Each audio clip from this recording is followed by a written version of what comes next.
Hi ஃப்ரெண்ட்ஸ், அனைவருக்கும் வணக்கம். Welcome back to our channel. நான் உங்கள் அருண். தனது மகள் சாதி மறுப்பு திருமணம் செய்து கொண்டதை ஏற்றுக்கொள்ள முடியாத தந்தை மகளுடைய கணவரின் 15 வயது தங்கையை கொடூரமாக கொலை செய்கிறார். ஈரோட்டில் இந்த செய்தி அதிர்ச்சி ஏற்படுத்தியுள்ளது.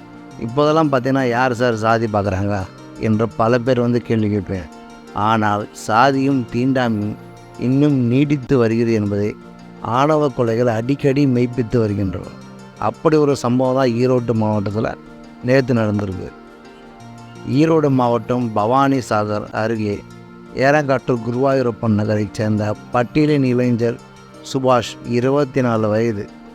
அவருக்கும் சத்தியமங்கலம் காந்தி நகரை சேர்ந்த பிற்படுத்தப்பட்ட சமூகத்தைச் சேர்ந்த மஞ்சு 22 எனும் இளம்பெண்ணும் கடந்த 3 ஆண்டுகளாக காதலித்து வந்துள்ளார். சாதியை பாகுபாடு காரணமாக பெண் வீட்டார் இவர்களது காதலை ஏற்கவில்லை. இந்நிலையில் 4 மாதங்களுக்கு முன்பு இருவருக்கும் திருமணம் செய்து கொண்டனர். எனினும் மஞ்சுவின் தந்தை சந்திரன், தாய் சித்ரா ஆகியோர் சுபாஷுக்கு கொலை மிரட்டல் விடுத்து வந்துள்ளனர். இதைத் தொடர்ந்து மார்ச் 6ஆம் தேதியான நேற்று கொடூர சம்பவத்தை மஞ்சுவின் பெற்றோர் அரங்கேற்றியுள்ளனர். அதாவது சுபாஷ் தனது தங்கை ஹர்னியை 15 வயது இருசக்கர வாகனத்தில் பள்ளிக்கு அழைத்து சென்று கொண்டிருந்த போது வேன் ஒன்று வேகமாக வந்து இவர்கள் மீது மோதியுள்ளது. இருவரும் தூக்கி வீசப்பட்டு ரத்த வெள்ளத்தில் துடித்துள்ளனர். அப்போது வேனை ஓட்டி வந்த மஞ்சுவின் தந்தை சந்திரன், அதாவது அவங்க ஒய்ஃபோட அவங்க அப்பா, வேனை விட்டு இறங்கி வந்து இத்தோட செத்து தொலடா என்று திட்டிட்டு பின்னால் பைக்கில் வந்த தனது மனைவியுடன் தப்பி சென்றிருக்கிறார். இந்த கொலை முயற்சியில் சுபாஷின் 15 வயது தங்கை உயிரிழந்திருக்கிறார். படுங்காயங்களுடன் மருத்துவமனையில் தொடர்ந்து சிகிச்சை பெற்று வரும் சுபாஷ் மேற்குறிப்பிட்ட ஒரு சம்பவத்தை வாக்குமூலமாக கொடுத்துக்கிறார்.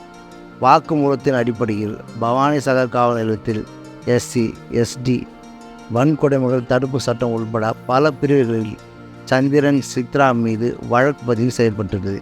இந்நிலையில் குற்றவாளிகள் உடனடியாக கைது செய்து கடுமையான தண்டனை வழங்கிட வேண்டும். பாதிக்கப்பட்டவர்களுக்கு சட்டப்படியான பாதுகாப்புகள் அனைத்தையும் வழங்கிட வேண்டும். தொடரும் ஆணவ கொலைகள் அரசு வேடிக்கை பார்க்கக்கூடாது என தமிழ்நாடு தீண்டாமை ஒழிப்பு முன்னணியின் மாநில தலைவர் செல்லக்கண்ணு, பொதுச் செயலாளர் சாமுவேல் ராஜா ஆகியோர் தமிழ்நாடு அரசை வலியுறுத்தியுள்ளனர். இந்த மாதிரி ஆணவ கொலை பண்ணுறவங்கெல்லாம் எப்படியும் 1 வருஷத்துலேருந்து ஒரு 5 வருஷம் இருக்குமா ஜெயிலில். பார்த்தீங்கன்னா சரி, ஓகே, முடிச்சுட்டு தண்டனை முடிச்சுட்டு வந்துடுவோம். இல்லை அது நம்மளால் முடிஞ்ச வரைக்கும் பார்த்தீங்கன்னா பெயில் கிடச்சா பெயிலில் வந்துடுவோம். இப்படி ஒரு தைரியத்தெல்லாம் பார்த்தீங்கன்னா இவங்களாம் கொலையே பண்ணுறாங்க. இது ஆணவ கொலைக்கு பார்த்தீங்கன்னா நீங்கள் அதிகபட்ச தண்டனை, தூக்கு தண்டனை இந்த மாதிரி கொடுத்தீங்கன்னா தான் இவங்களாம் அந்த கொலை பண்ணுறதுக்காக பயப்படுவாங்க. இல்லை ஆயுள் தண்டனை கொடுத்தீங்கன்னா கொலை பண்ண பயப்படுவாங்க. இவங்கெல்லாம் பெயிலில் தப்பிச்சுட்டாங்க வச்சுங்களேன். இந்த மாதிரி ஆப்ஷன்லாம் இருக்குது. அந்த மாதிரி தெரிஞ்சிச்சுன்னா சட்டத்தில் இருக்க ஓட்டையை பார்த்து அழகாக தப்பிச்சு வெளியே வந்துடலாம் அப்படின்னு சொல்லுவாங்க சில பேர். அதை பேஸ் பண்ணி சில பேர் இந்த ஆணவ கொலை பண்ண ஆரம்பிக்கிறாங்க. சட்டம் கடுமையானதான் குற்றங்கள் குறையும்.